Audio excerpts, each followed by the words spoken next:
Mr. President, this motion premised the resurgence of Boko Haram in some states in the Northeast. Mr. President, permit me to present as follows. The Senate should note that the incidents of Boko Haram attacks on communities in Hong local government left thousands of innocent people homeless and displaced. Further note that the frequent attack directly affects the following communities, among others. On February 25th, 2025, in Kobre and Za were attacked. The whole towns were burned down, schools destroyed, and many people injured. On the 15th of April 2025, communities of Bangalar were attacked. 5 people were killed. Houses, schools, and churches were burned down. On 26th of April 2025, corporate community was attacked. 11 vigilante members were slaughtered. And Senators should note that those vigilantes came to support the community all the way from Hawu local government, Borno State. They were slaughtered on that day. On the 16th of May, 2025, Kulda community in Garhawot of Hong local government was attacked. 16 people were killed. 90% of the houses, including place of worship, were burned down. On the same day, the community was also attacked in Gayawot in Hong local government. 6 people were killed. The entire town was burned down. The Senate should also note that the neighboring local government of Gombe has as well been under Boko Haram attacks since on 17th of January 2025. 5 people were killed on the 2 attacks on the local government. Senators should be aware that the resurgence of Boko Haram activities cut across the northeastern states of Borno, Yobe, and Adamawa.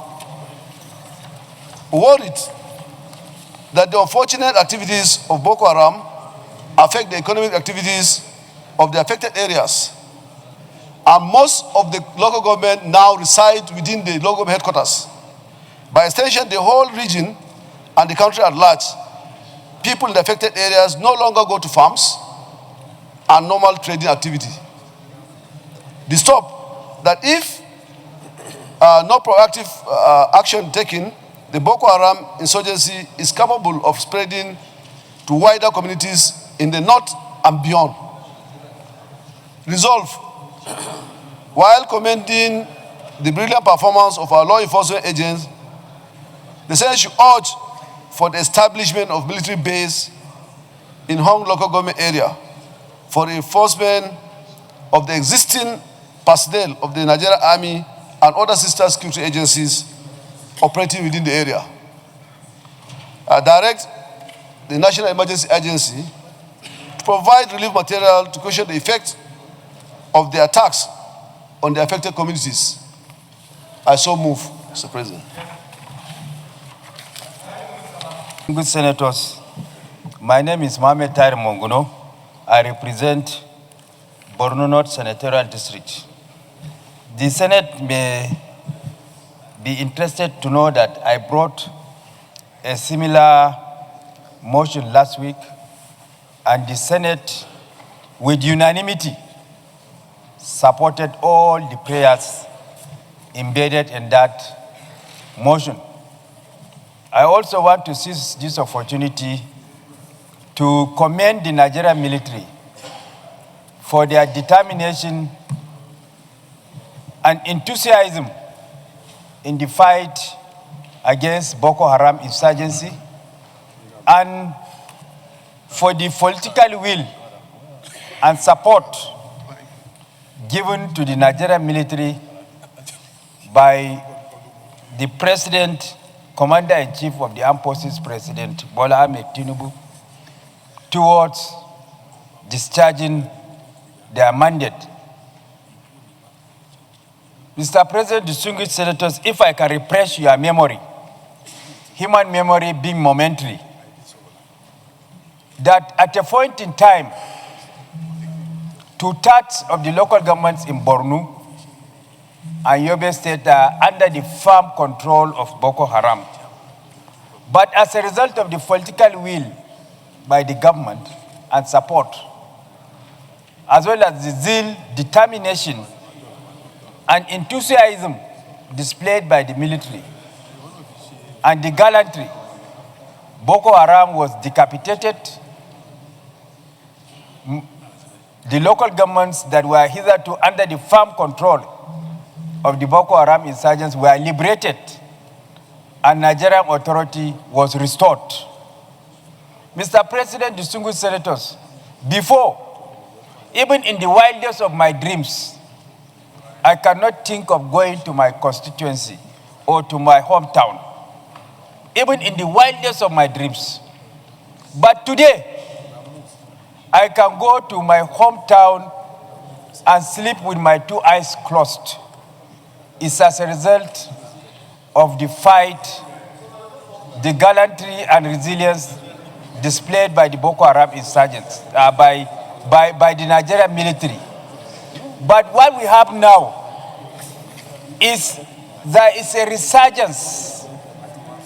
There is a resurgence of the Boko Haram insurgency, to the extent that they attack our military formations, dislodge them, and cut away military equipment. For example, last week, a military base in one of my local governments of Marte was attacked, and about 5 soldiers were killed. And they burned all the government lodge, the police station, and what have you.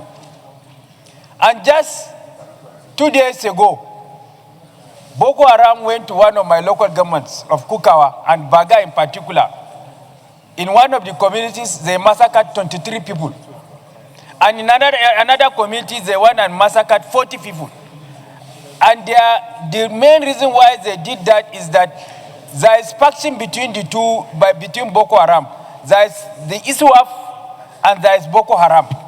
So the two communities, according to them, they allegedly gave their allegiance to one of the factions of the Boko Haram by way of paying taxes to one of the factions. So the other faction came to these two communities and queried them as to why they should pay allegiance to the other faction, and then massacred them. So there is a resurgence in the activities of Boko Haram. And the main reason why there is this resurgence is when we are able to achieve relative peace in the northeast, and as a result of the avalanche of banditry and other security concerns across the nooks and crannies of the country, the Nigerian military is overstretched. And most of the equipment and personnel were redeployed to the northwest, where we have the problem of banditry and what have you. So the Boko Haram now took advantage of the vacuum created as a result of redeployment of military hardware and soldiers to the northwest in order to fight banditry, to now start fighting, and that is what brought about the resurgence of Boko Haram now in the northeast. And we have sat with the military chiefs and discussed in details as to what they are going to do. And these are not things that I'm going to discuss here in public. But right now, as I'm speaking to you, there is redeployment to the northeast, particularly in my constituency. The numbers were increased. More military hardware are being deployed in order to confront the Boko Haram insurgency and then live in the boat the resurgence that we are now witnessing. Thank you. From what the chief whip is, there must be continuous vigilance. Continuous vigilance, because like you said, anytime the fight abates and they think that the military has relaxed, then they will catch them unawares by sporadic attacks. And when they are unprepared, they end up losing lives and properties. Our borders are very porous. So even when they escape from Nigeria, because some of them are not from Nigeria, they still find their way in at any time and crossing to attack our people. Is there anybody that is opposed to this motion? If there is nobody opposed to the motion, then we can go straight to the prayers.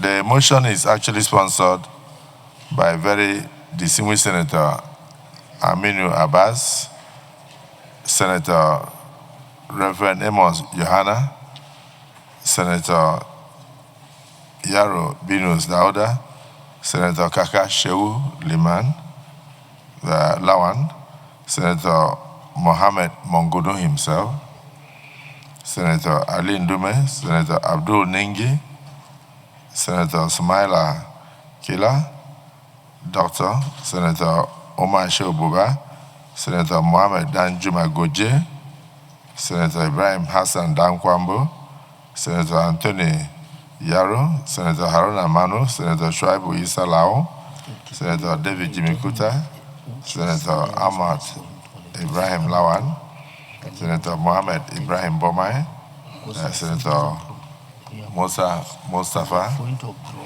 amongst others. So quite unfortunately, a lot of lives were lost. And people are still losing their lives. And from what they are saying, it looks like some communities are still paying allegiance to one faction or the other of the Boko Haram.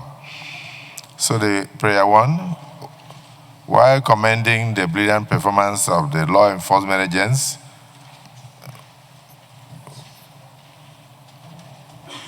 we urge for the establishment of a military base in Hong local government area to ensure reinforcement to the existing personnel of the Nigerian Army and also other security agencies. Those in support of prayer one say aye. Those against prayer one say nay. The ayes have it. Prayer two, direct NEMA to provide relief materials to cushion the effects of the attacks on the affected communities or the survivors. Those in support of prayer two say aye. Those against say nay. The ayes have it. Any additional prayer? Yes, Senator Hassan Dankwambo.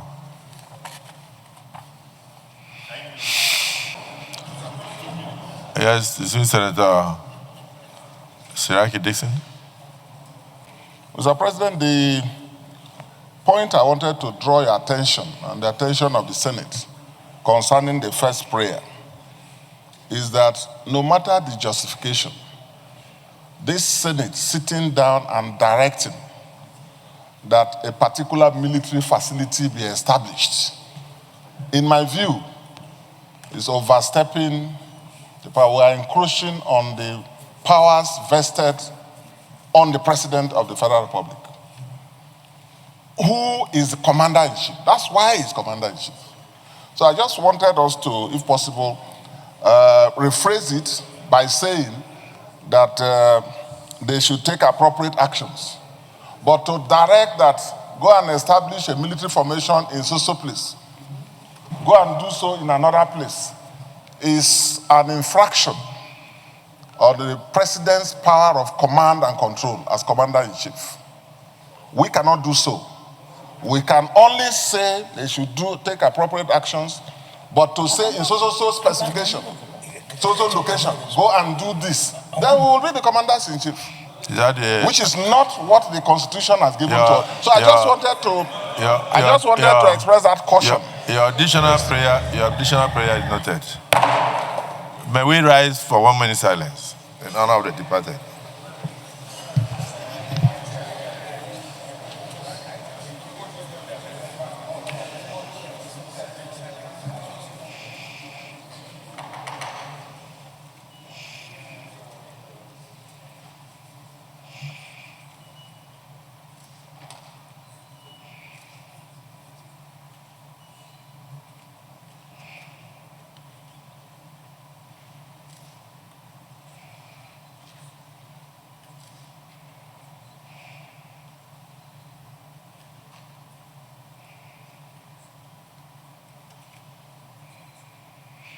May the souls of all our brothers and sisters who died in the recent attacks in the northeastern part of Nigeria,